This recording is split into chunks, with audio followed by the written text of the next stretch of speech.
So ayun mga ka-repair, ituturo ko nga pala sa inyo kung paano yung pagbaklas at pagkabit ng gearbox. Ayan. Simulan natin to. Alisin lang natin to.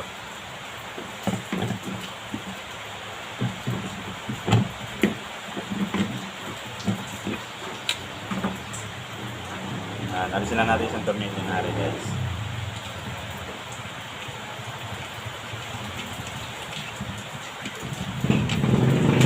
Ayan to, guys. Simple lang ang pag-alis niyan. Tapos ito yung apat na tornilyo na yan, guys. Alisin natin yan.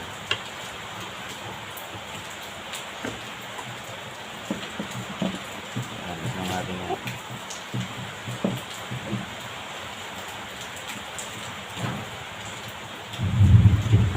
Maulan sa amin ngayon, guys, eh. Kaya medyo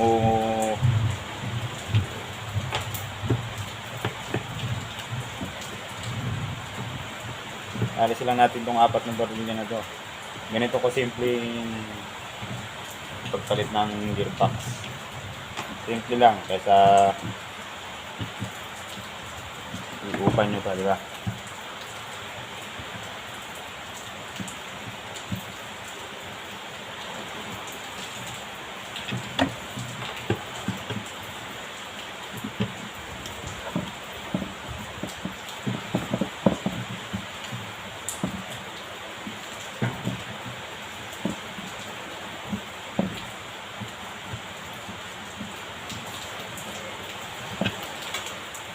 Tahan lang natin ito.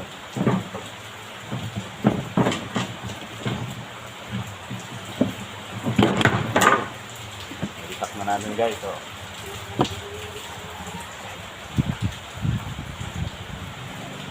bali, ito yung ating ipapalit. Yan. Bago yan.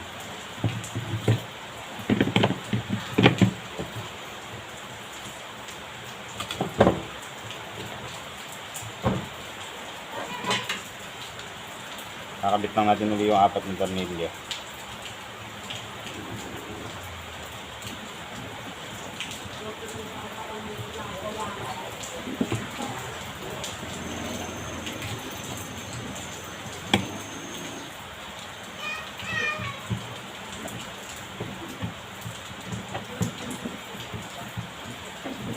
Guys, kakabit lang natin yung apat na tornilyo.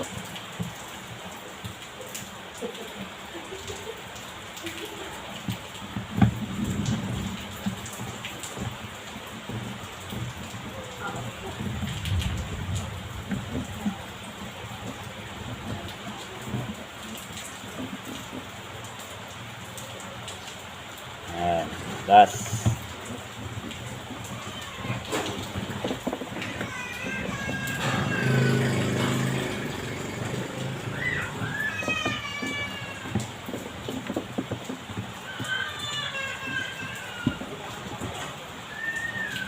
Ipan lang natin, guys.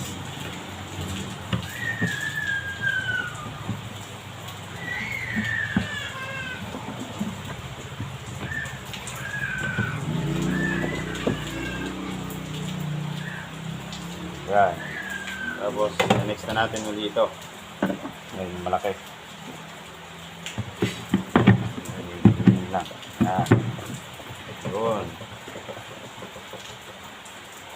Nakabit na natin itong tornilyo.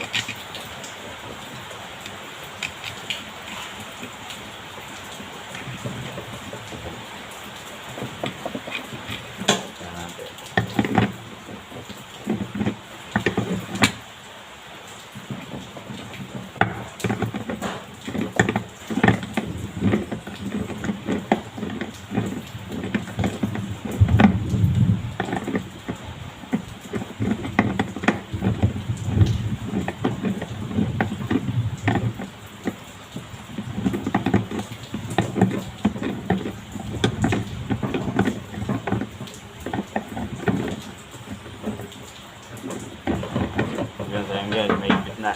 Bali, kakabit ko lang guys itong pinakakahan niya ulit. So ayan mga ka-repair, ilagay na natin yung pinakakanyang takip. Bali, ito ituturo ko sa inyo naman kung paano itong ikabit yung kanyang pump belt. Ganito lang ka-basic yun. Ayan, lalagay mo lang dito. Lalagay mo na. Yun. So sa kanyang LC. Ayan. Ito. Ang ganyan.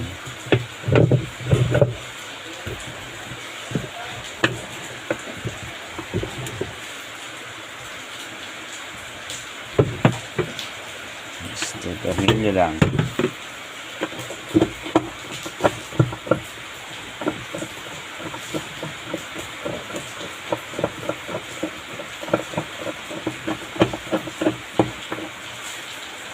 Yun, okay na siya. Bari, lalagyan na lang natin siya ng tubig. So, ayun guys. Nalagyan na natin ng tubig yung pinalitan natin ng gear case. Tapos, pump belt. Ayan. Try na natin.